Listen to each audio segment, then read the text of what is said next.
Hello, travelers. Welcome to Reach the World. For over 20 years, Reach the World has used virtual exchange to inspire youth to become curious, confident, and compassionate global citizens.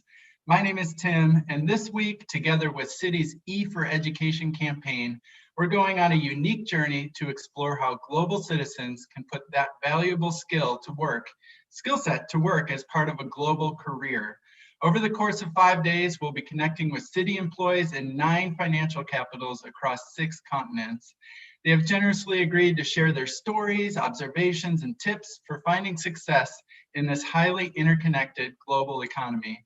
For a complete listing of upcoming Citi Global Career Journey live stream events, check out athome.reachtheworld.org. Today, we're continuing the Citi Global Career Journey with a stop in Tel Aviv, Israel, to speak with Avner Ashkenazi and Gil Moshe. Avner and Gil are colleagues at Citi's Tel Aviv office, and they're joining us today to talk about working, living, and thriving professionally in Tel Aviv. Before we meet Avner and Gil, though, I want to welcome the teachers, students, Reach the World travelers, and early career professionals who are watching this live stream today. Please use the YouTube chat bar to let us know you're here, where you're joining us from, and of course to share any questions you have for our guests as we go. We'll get to as many questions as we can in the next 45 minutes. All right, let's get underway. Avner, Gil, welcome to Reach the World. Thank you, and thank you for the opportunity to meet the new generation. And I think it's an amazing program. So thank you for the opportunity. Absolutely, yeah. I'm going to switch things right over to you, but I want to dive right into our first topic. We're going to have 3 questions, 3 topics today, about 10 minutes each, and that gives you, I guess, 5 minutes apiece to answer each of them. It doesn't have to be exact, but we'd really love to hear from both of you on these 3 topics, and these are the topics we're going to be asking your colleagues across the world and around the world all week this week, so we can compare your answers sort of side to side. The first topic is all about you and your global career path. Everybody's path is a little bit different. I'm curious to know, Avner and Gil, how did you start down the path of global citizenship? What got you interested in a job or a career that was, involved a lot of engagement with the world? And what sort of skills did you pick up or learn or pursue along the way to make that possible? Yeah, okay, Gil, go ahead. Gil hired me, so he has he can decide. Okay, so I started my career 20 years ago. Actually, all my life, when I was young, I understood that I want to be close to the finance. And I went to the university here locally in the Negev called Ben Gurion, and I studied economy and business. And immediately after, I started to work in a small investment house in Israel. After a short period, it was, the time around the millennium that everyone wanted to work for a .com company and generated triple than my salary. So I actually quit for my job and I went back to university to study computer science and mathematics. When I completed another 2 years in the university, I just applied to Citibank and I started my career 18 years ago. And after a while, after a short period in the operation and technology, I actually stepped into the dealing room. And since then, I'm here in the same floor. Nothing changed since then.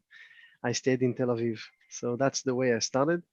To be honest, I didn't even dreaming about the facility and the infrastructure that we have here in Citi Tel Aviv. I didn't know that there are dealing rooms at all. Everything was complete. I started from scratch and I didn't know that something like that exists. But I started my career here, and after 18 years, I can say that this is, the best path I could actually dream of. This is, a few minutes about myself. I will let Avner speak about his career for a few minutes. Avner? Disappeared? Sorry, yeah, hi, yeah, sorry. Instead of unmute, I turn off the camera. Hi, good morning, everyone. Nice to kind of seeing you around. Yeah, so similar to Gil, but only 15 years ago, I started my career at Citi. Before that, I studied at the Tel Aviv Academy. I learned economic, and I have a BA in economic and management. After school, I started to work in one of the Israeli economic portals as a reporter, as an economic reporter. And I had a lot of experience and learning and being in a way of in touch with the financial markets. After that, I moved into one of the, as Gil mentioned, in the early 2000s, Israel and all other places where everything was about technology. And I started to work on one of an Israeli small startups that was, again, finding some solution. It was the pre-smartphone era. So what they invented was to provide real-time market prices into the old Nokia's devices by the beginning of the internet web access through mobiles. So it was a small company. I was again on the role of the economic reporting to the users to send them push messages about what is happening in the economic and the financial markets. But after these two roles that I felt that, okay, I'm in touch with finance, I know everything, but I felt that I'm not in the core of the business of the company that I'm working at. It was the business portal was, okay, it was a sidekick of a bigger company. And this startup was 9 engineers, and I was the only one that understood the finance within this company, but it wasn't the core business of what I'm doing. And I decided that I need to concentrate. If I want to do finance, I have to go to the core of the business. And then when I went to a course to do some investment advisory license. And just after this course that I had, and I went through the exams, and then the opportunity from Citi arose. And again, this is something that, you cannot handle your career. You don't know what will happen in 2 months' time, in 1 year time, in 2 years' time. Sometimes the opportunities arise, but you have to be ready and to know what you are looking to do in order to be able to capture this opportunity. And when such an opportunity to work in a dealing room in Tel Aviv arose, I did everything I could to include something like 20 interviews and tests to get into Citi. Gil was one of the people that tested me, but happily I was elected out of many candidates. And 15 years later, here we are, and I'm proud that when you introduced Citi was one of the finance capitals of the world. So we are proud of that, and thank you for having us. Oh, it's so fascinating.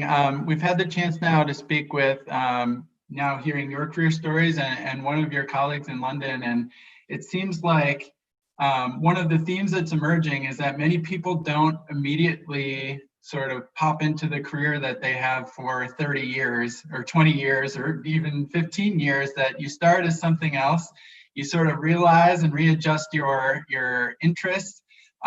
It's a common theme that you go back to school maybe to learn something else. And Avner, like you said, to be prepared for future opportunities that come up. I wonder if we could take step way back to when you were in high school, sort of maybe just beginning in college. What did you think your career path was going to be like? How did what you think it was going to look like compared to how it turned out?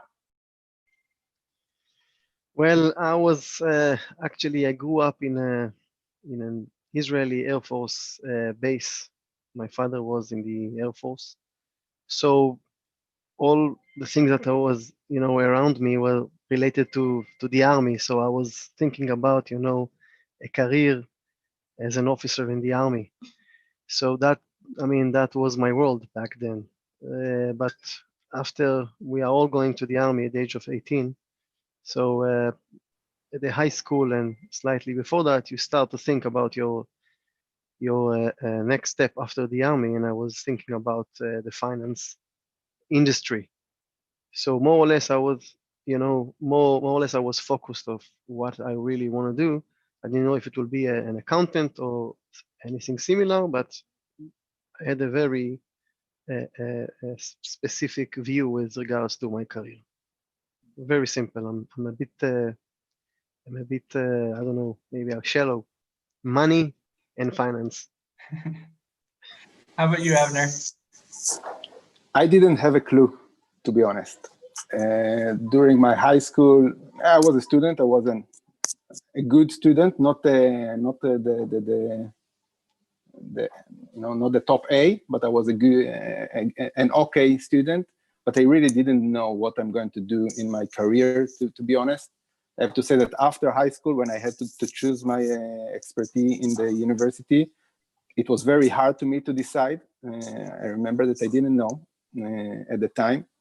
I did like finance and the economic, and it was something that appealed me, but it wasn't that I was dreaming of all of my high school. I knew that. And as I mentioned earlier, and as you mentioned, sometimes you have to go through and experience and check with yourself what is your passion and what do you like. And one of the things that I really like on what we are doing here, which is we are doing business, but we are doing business with corporate clients. And very much of our work is to be in touch and to be in relationship with Citi's client. And one of the things that I love to do as a student and I continue to love is to be in touch with people and to have this direct contact with person, and it becomes a real friendship. I can say that today some of my personal friends are clients or used to be my clients, or we got to know each other through our activity from the bank. And I think that this is something that I didn't know what I'm going to do, but over the years I learned that one of the things that I love is to be in touch with other people and to have a conversation and to have challenges and to be in good times and bad times and to experience the things together. And I think this is something that over the years I understood that I really love the direct contact with people and to know. And another thing that I really love about working in a global bank at Citi is that I really love to travel. And I traveled a lot between the university or during the years. This is something that Israeli loves to do, to travel for a long period of time somewhere. And I've been in Latin America and South America. I traveled in the US all along. So I really love to know. And this is another opportunity that once you work for a global firm, it is giving you the opportunity to travel a lot, which is really nice. All right, I'm definitely going to come back to travel. I want to hear more about that from both of you. But I want to move on more as a good segue to your daily life or your weekly life, maybe not during a pandemic specifically, but your average weekly life as a city employee in Tel Aviv. There's a lot of differences between workplaces frequently. I'm curious about what it's like to live and work in Tel Aviv, Israel. What intercultural skills must you understand to succeed in that office specifically? Gil, you want to go first? Yes. So I would be very transparent. I would say that once I applied to Citibank and to the dealing room, I understood that work-life balance is not the case here. We need to work very hard and to provide, the best-in-class services to our clients, and the clients in Israel are really demanding. Hence, on average, we are working 12 hours a day since I joined the markets team. And this is something that was very clear to me when I joined, and I'm doing the same for 18 years. So it means that for me, it is something which I really like to do. And in order, you ask about the day-to-day life, in order to balance it, I'm doing lots of sports and outdoor activities with myself and my family. And Stephen mentioned that it was very cold today in Pennsylvania. You mentioned, or never mind where. Maryland, yeah. Maryland, sorry. So today, very early in the morning, it was 18 Celsius in Israel, but I was able to swim with my kid in the sea. So there is time. If you wake up very early in the morning, you have time to swim, to run, to bike, and then to go to the office. Due to the COVID, there is less traffic, so it's easier to arrive to the office on time. But this is more or less, the quality of life in Israel is really high. As Avner mentioned, we love to interact with people here. It's a very friendly area, mainly in Tel Aviv. So on a normal days, not during, obviously the coronavirus issues, we are doing, lots of client entertainments. We are going out for drinks and for dinners. We are traveling with the clients, and it's fantastic. So we are able, although we work so hard and for long, for many hours per day, we are able, to compensate on that and to have fun, and it's fascinating. So it's a combination of, professional work that we are doing, interaction with clients, and also fun whenever we can. So I think it's for at least for myself, it's the best mix, and this is the reason I'm here for so many years. All right, thank you. I hope Avner, I answer your questions. Yeah, that's great. Avner, how about you? Yeah, so pretty much the story is similar. Our day starts quite early.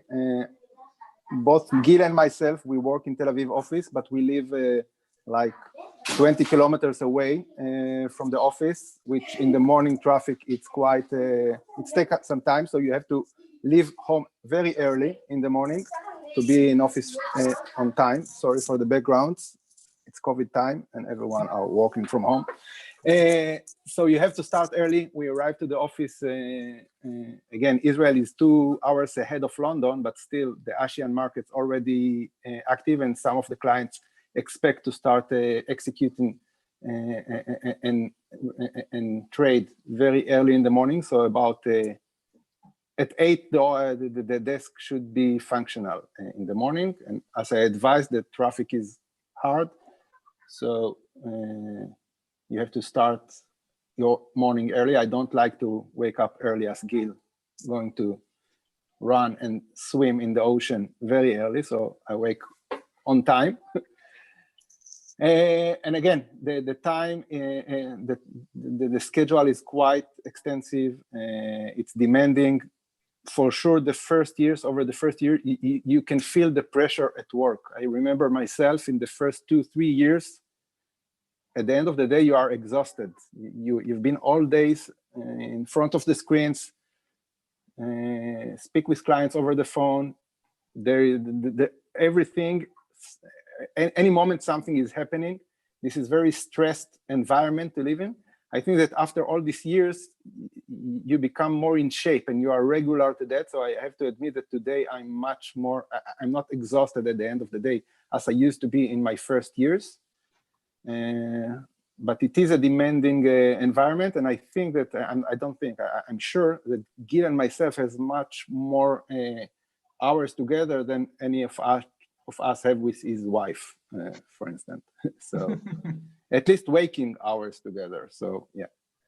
I have Gil, do you want to say just something? To elaborate on Avner's, just to add one more comment. Since we are in the Middle East, so we cover, clients from Australia, from Japan, through the States. So, we are working from Australia open on Sunday night up to New York close on Friday. So it's really swamped schedule. That's because of our location in Israel. Yeah, thank you for bringing that up. I was actually going to follow up about that because as part of this conversation about global careers, you are very intertwined in markets specifically across the globe and around the globe. What specifically does that mean? Like you're sort of between London and Asia. Avner was saying the Asian markets are opening. Does that mean you start getting emails at 5 o'clock in the morning, or are you getting emails and things around the clock? So I will tell you, a nice story. When I joined the bank back in 2002, my boss, I mean, the head of markets here, came over and told me, I want to give you a present. The present was a BlackBerry. And I was shocked, a BlackBerry was something that no one actually see in Israel. I said, why such a, I was a simple employee. I just started my career. Why should he bring me a BlackBerry? And then I understood that the email will never stop. So it's not, it's a continuous process. I mean, we are getting emails all the time and you need to know how to prioritize. That's it. But I mean, since 2002, I'm either with my mobile phone or BlackBerry, whatever, but it's, 24 hours a day, never stop. And thanks God, it means that we have a lot of business, so we cannot complain about that. We just need to know how really to put some limits and to build a kind of work-life balance, just not to ruin our life. Otherwise, you can to work from now till you retire from the age of 67. Right, that's a great perspective. A lot of people get a lot of energy and draw a lot of energy from that connection to this world that's always open somewhere. And feeling a part of it and connected to it is kind of a cool experience, as long as you can draw some healthy boundaries. But with regards to the pandemic for the coronavirus, I think that we managed to understand that we are able to work from home and to be even more efficient and to save lots of time, avoiding, the heavy traffic. So there are some pros and cons also for the coronavirus. And I think that we learned a lot from the current situation. All right, wonderful. Thank you, Gil. Let's move into the third topic we're going to get to, and this is our most practical category for all of our students, travelers, high school students, early career professionals who are watching today. You both have been very successful in your careers. You're making it look very easy today. I know from what you described at the beginning of the call, you've faced hardships and you've accomplished goals along the way. What global career advice can you share with this group, and what practical steps can this audience take to make themselves stronger job candidates in this global environment? Yeah, I think it's a great question. And to start with, I think that everything is doable. Everything is achievable. You mentioned we make it look easy. If I would look at what I'm doing today, 15 years ago, I would say, how does he do it? We have the capability. We have the, none of us is a rocket science engineer. And yeah, it is complex. It is required a lot of effort, a lot of attention, but it is doable by anyone. I can say that. What advice for global? I think that if I understand correctly, the students that we are speaking of are in any case are students that are looking to travel abroad and to study abroad, and I think this is a great thing to do if you want to have a global career. I think that opening your minds to see how other people in other locations are working, it's a great experience.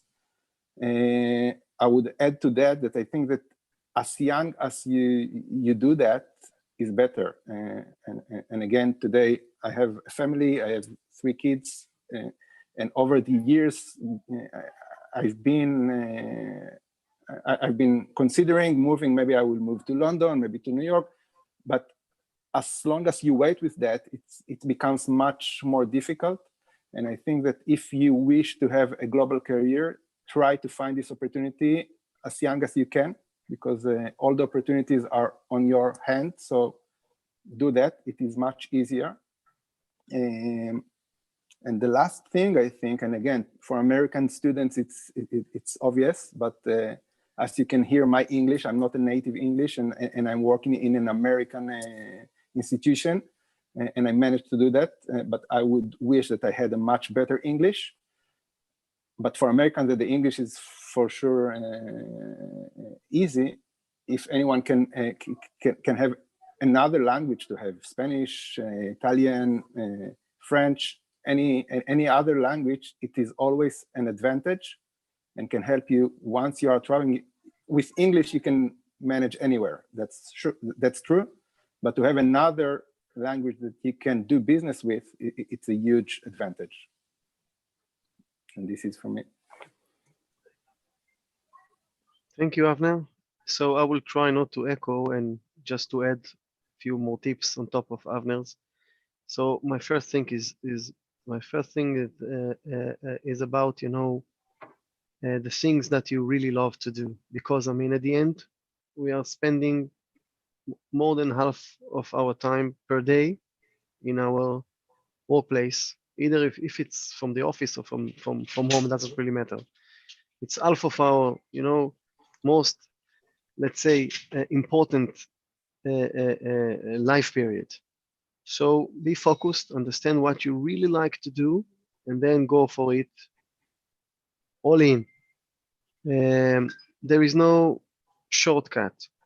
The way is really long. It's a long distance marathon or triathlon, or you name it. Personally, I'm doing long distance triathlons like Ironmans, and it's the same. You need to manage your time and efforts and energy to build your career. You need lots of patience, and there are ups and downs through the careers. I started in the investment house. I didn't give up. I went back to university and back to look for a job in an international company like Citi. I didn't give up. I moved from operation to the markets team, started as a salesperson. I'm oversighting the whole activity in the markets. It takes time. You need to be patient, but you need to be fascinated from the job. If it's not really fascinated you, it will be very difficult to stay and to keep on. So I can only say that it's a long way to go. Don't give up. As Avner mentioned, you start from scratch. You don't know much. You don't know that you don't know, but over time, it happens. You need to believe in yourself, and you need to put all your efforts in order to make it happen. Now, obviously, a global company like Citi with 104 with footprint in 104 countries will provide you a better opportunity to travel, a better opportunity to meet colleagues from different countries, and also clients, and to do business all over the world. That's an amazing.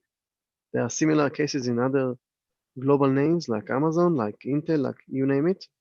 But this is, I mean, if that's what you want to do, you want to interact with people from around the world, you should go for an international company like Citibank. If you like finance, Citibank will be the best opportunity for you. If you like all the IT industry, there are many other solutions. So my last comment, maybe another two, is somehow to add into your studies something which belongs to the high tech, either programming or logic or mathematics. You need it. You need it in every sector at the moment. It's crucial. I can tell you about my kids. They both learn how to program, at least one language. I've never talked about French and English. You need to know the basic of programming. The basic, you don't need to be a programmer, but you need to know what is the language that the programmer are talking. And the last one is to be creative. If there is any industry that you think you can bring value and be creative, go for it. In order to do that, go to do something, at your free time, either sport or, I don't know, to painting or you name it. Just do something which you think that you can develop your creativity. This will help you to be at least ahead of other competitors that would apply same as you for the same job. Those are my tips. All right, Gil, Avner, that's fantastic advice. And I know we've got a lot of people who are listening really closely. Just fantastic advice. Thank you so much. I told you I was going to come back to travel, and I will, but I'm going to save it for after questions and answers, because we have two Reach the World travelers who are on the call with us now, and we have a bunch of other travelers who are watching the live stream, and I know they have some questions. So I'm going to switch us to gallery view so we can all see each other. Stephen, welcome. Do you have a question you want to ask Avner and Gil? Go ahead. Yeah, I think one of the main ones, they touched on it for a bit, was COVID and how it impacted businesses. And I think a very important thing, personally for me, in wanting to see where to intern for the summer is what business has adapted well to the epidemic. And my question, I guess, is then how has CT adapted to the epidemic?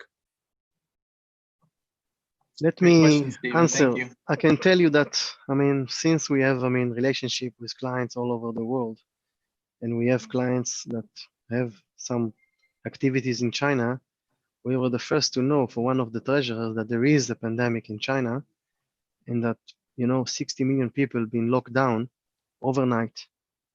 So I can tell you that we sat together in one of the local meetings here. We have a weekly meeting on Tuesday, Avner and the team and myself, and we understood that we need to prepare for such a situation. Immediately, we bought laptops and all the infrastructure to maintain a continuity of business for all of us. So if something happens, we didn't think about it, but we thought that it might happen. And hence, we immediately organized the whole infrastructures. We checked it several times, and in March, 2 months later, we were sitting at home, everyone ready to provide full services on time ahead of each and every bank here locally in Israel. And means that we managed to take much more share of wallet and also provide from, as I mentioned, from Australia open till New York close, full services anytime, anywhere for our clients. So we adjusted very quickly. All Avner, right. would you like to add anything? Yeah, Avner, go ahead. Maybe just to add to Gil's point, until the COVID and all this current situation that we are working on for the last 7 months now, it was a taboo that markets team, we are doing trades with clients all day long. And it was a taboo that this is not permitted to be done off premises. It has to be done through the desk, and everything is recorded, and you cannot apply and log into your trading systems because of many good regulation reasons, but it was a taboo. We were not allowed to even do one transaction with client from home.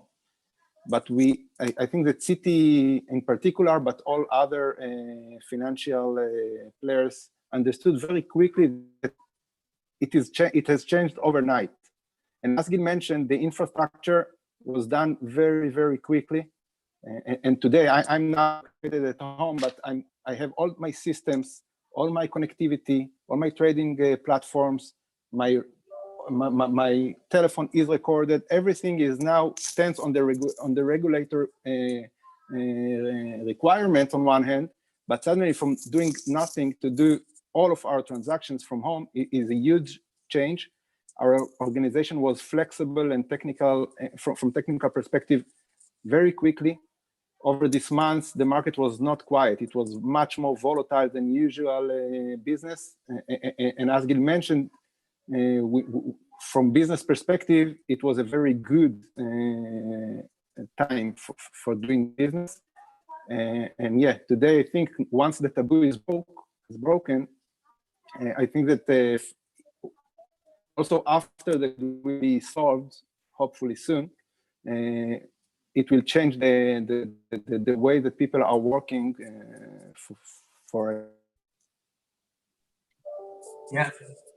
Avner, that's a great perspective. Thank you for sharing that. I want to bring in Asada. Asada, thank you for joining us today. If you want to turn your camera on and unmute yourself, you can go ahead and ask Gil and Avner a question. Hello, everyone. I won't be able to turn on my camera. Oh, no worries. But I am very happy to join this video call and to hear from both perspectives. So I study international affairs and French in the hopes of working with a nonprofit NGO. So I am not familiar with business or marketing, but I am aware of it. So my question is, what are the connections between those? Because I know NGOs rely a lot on fundings from non-governmental organizations to function. So I suppose there are a lot of things that go within to marketing and how to present yourself as an organization to flourish and to get that money in order to help those people that you want to help.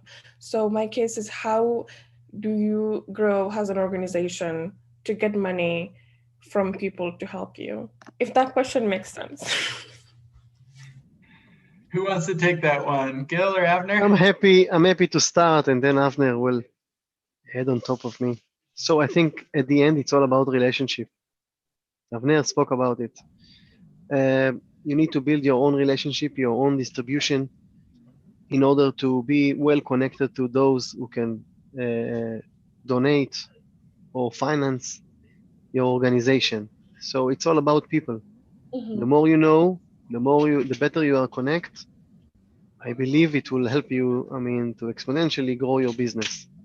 And it's mainly a interpersonnel relationship. It's not that someone knows someone and then he will help you. No, you need to be in touch with him. You need to maintain a kind of a direct access to each and every person that you meet, to remember him, to make a list of all your for example, the birth dates, and to call them, and to build your own relationship. That's the message. This is the similarity. It's not just for banking, and it's not just for high tech. It's for every business. So it's my small tip. Thank you. Avner, anything to add?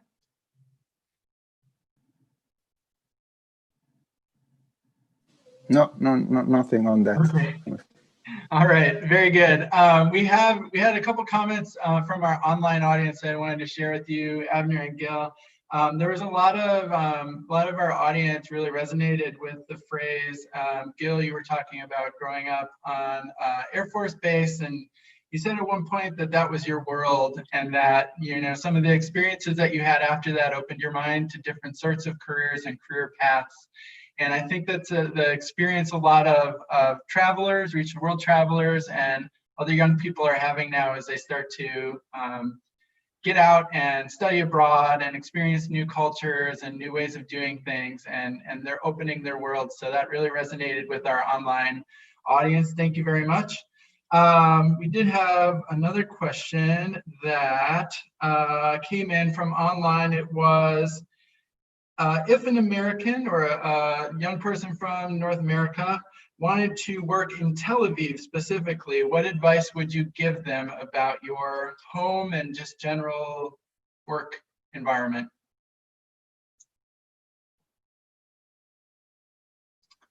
Avner, you want to start? Yeah, Gil, let's start with you. Okay, so first of all, if he wants to work in Israel, he should do it as soon as possible. That's the first recommendation. Well, it's very friendly area, so he will feel at home at any point of time, and there is no specific recommendation, just to come over to get the working permit and to start. It's very easy to access into the market, and the industry, mainly the high tech industry, is very developed. So this is, I would focus on the high tech industry. It might be much easier. All right, Yeah. Great advice. How about you, Avner? I fully agree with Gil. First, do it as soon as you can.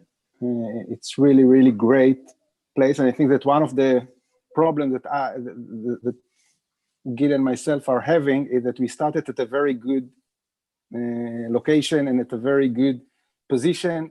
So yeah, I assume that you will meet people that moved from here to that. When you know that you are in a good spot, you work hard to keep it. But on a more serious comment, I would say two things. First, as Gil mentioned, it was very much to the point. Tel Aviv now is in a high-tech, I don't want to call it bubble, but it's everyone are working in a high-tech company, startup, you name it. If you have a technology background and if you are a computer engineer, you will find work very easily. Again, the pre-COVID era, but I assume that we will be back to that quite soon. Something that people have to take into consideration, and it is very much in place in Israel, I assume in other places as well. Having a network is something that it's sometimes more challenging if you are not from the neighborhood, let's say that. And Israel is very much, there is much familiarity in this aspect. Everyone, as Gil mentioned, everyone are going to the army at the age of 18.